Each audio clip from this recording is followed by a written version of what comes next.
Hello, welcome back to Al Talks. Just give me a sec.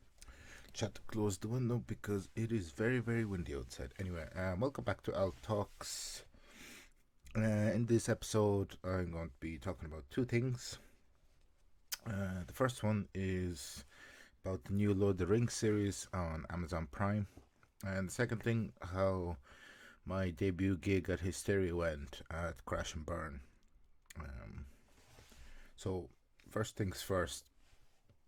Um, I think last week or the week before that, all of the episodes of The Ring of Power, which is, like I said, Amazon's new Lord of the Rings series, were released.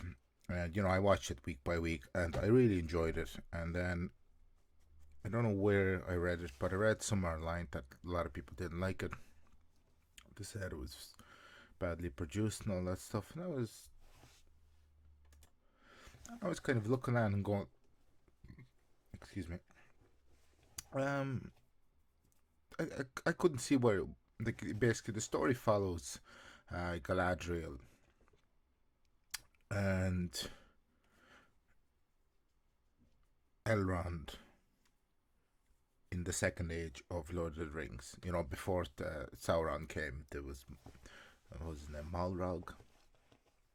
And, if you look at the last time, Return of the King was released 2003. And then Battle of the Five Armies is released 2014. So, from 2014 up until, this year, there hasn't been anything to do with Lord of the Rings, nothing zilch.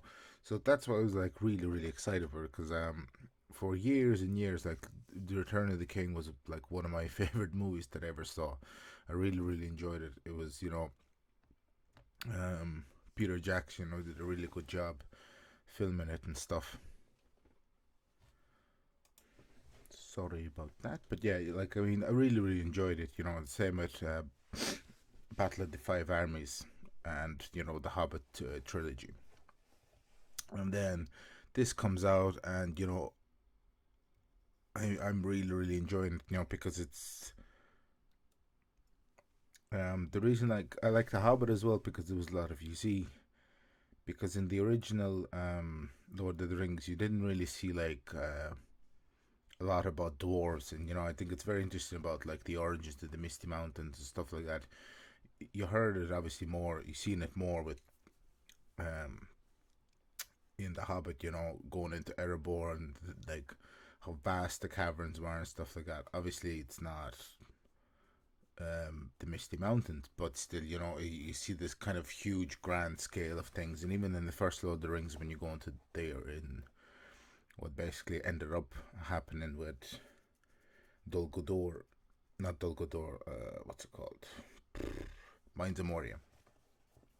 What was Moria was called Khazad-dûm, and in you see Khazad-dûm in the Rings of Power. I'm going to try and keep this episode somewhat spoiler free, but it's very, to me, that was really, really interesting, and kind of see a relationship between dwarves and elves, and then humans, because at this stage, if from the first Lord of the Rings, the opening credits, you see a battle scene with men and elves fighting the forces of Sauron, where they defeat him. Now, that force of men, they aren't Gondorians, they're Numenorians.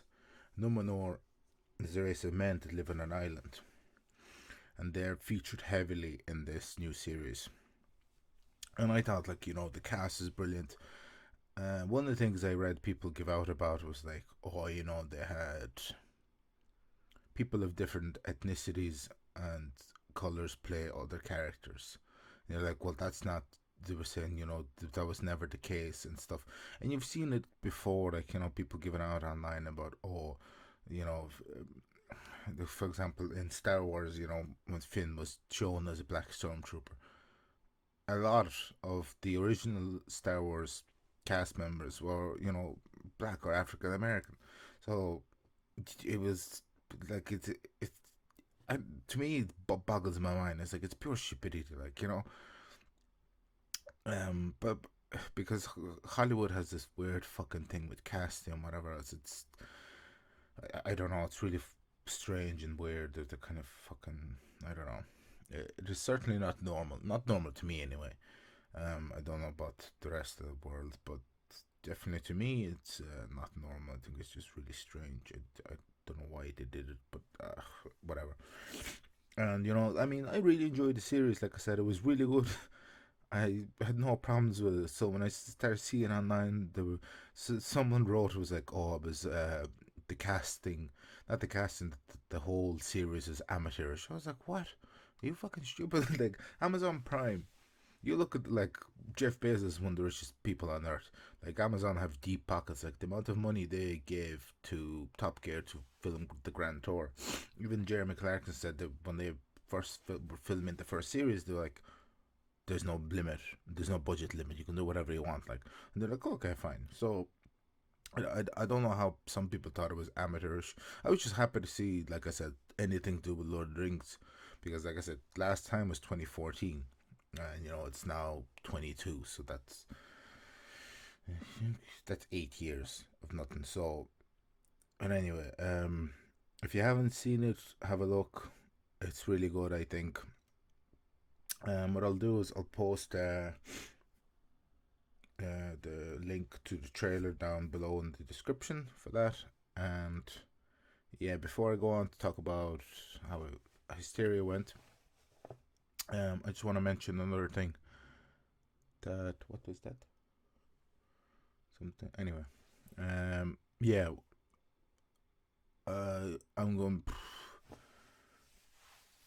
Work is really busy, usually leading up to Christmas, around Christmas. So there will be like I'll still put out the episode every single week, but I'll probably try and record one or two that I won't release in time. So if you see me with different hair, not that it's going to be different, but if my hair is growing on an episode, and then you see next week and it's looking like this, or things change, the reason is because that's one of those episodes I'm going to record if I don't have time that week. So you're not stuck without an episode. I'll put that out then, okay? Just have like one or two in the back burner. Because like I said, it's gonna be busy. It's gonna be hectic. I am like it's like I have a wedding. I think I talked about like next week I have a wedding. I'm gigging. And Stitch's new material night on Wednesday. Then I'm going to see Sepultura on Thursday next week. So it's gonna be that's pretty much all of my week taken up, and then the rest of it is all work. So it's and like after that it'll be the first week of it's gonna be a bit mental and a bit chaotic for a while. So those episodes will hopefully cover my ass. But so if you see an episode that seems off topic or strange, it's because I recorded it for backup purposes, just in case if we get too crazy or busy. And that is all. How did Hysteria Comedy go? Really well. I was happy with it. Something really strange happened though. I was in the front row. No, not in the front row. In the second row, there's a woman sitting there for my entire 5 minute set, just like blank expression, nothing, just like. And then and she kind of kept looking at me like kind of like disappointed or something. I don't know. And I was like, okay, because I was trying to, like when I perform, I always look at the audience. And then I kind of, when she was just staring at me blankly, I started kind of looking off to the side and stuff. And I was like, this is real weird. So I got off stage, Um, I don't know what it's like in other comedy scenes, but when we get off stage, you always fist bump the other comics. It's just, I don't know, it's just a thing. I don't know if it's a thing in other scenes, but just that's just what we do. I don't know. But anyway, and I go over to the MC, Mike Sable, who's really, really good comic, and I go, you see the woman in the second row? Goes, yeah, what's up? I go, nothing of her. Blank expression. He's like, Jesus Christ.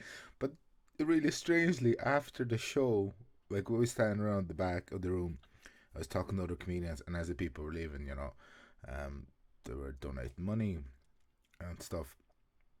And the woman came up to me and goes, oh, really good set.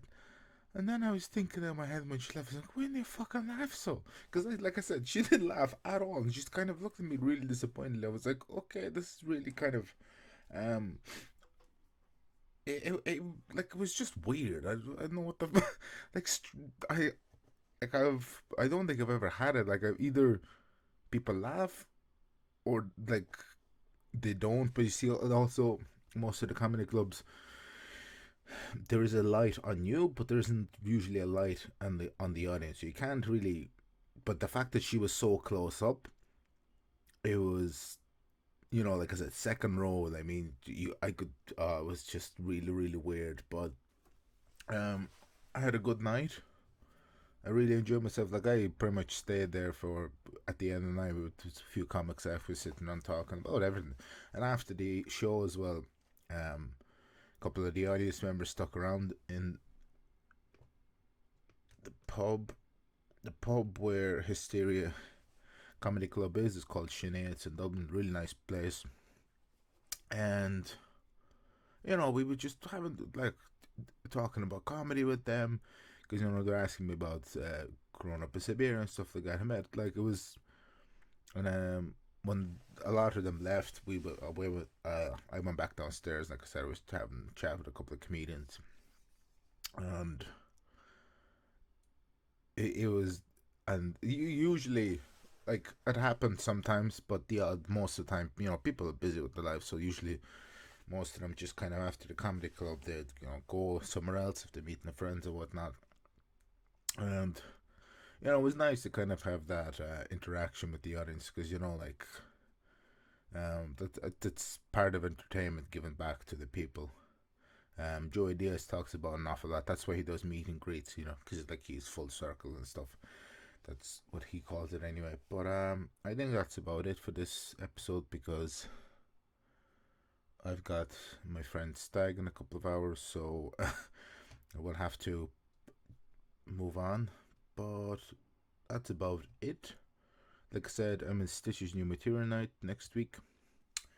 Which, if I look at my calendar, as you can see, maybe you can't see, that'll be gig 27 this year, and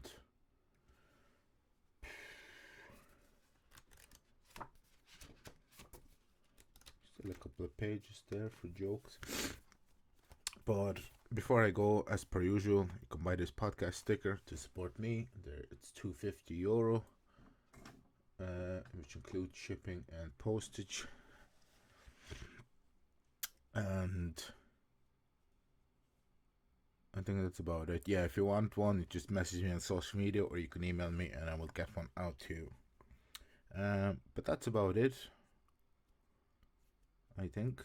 Like I said, there might be an episode in the future that might seem out of place, out of order. But that's because it'll be one of the ones I pre-recorded just for later use because of how things will be in the future. But I think that is all. I can't really think of anything else, to be honest. But anyway, thanks for watching, thanks for listening, and I shall see you all next week.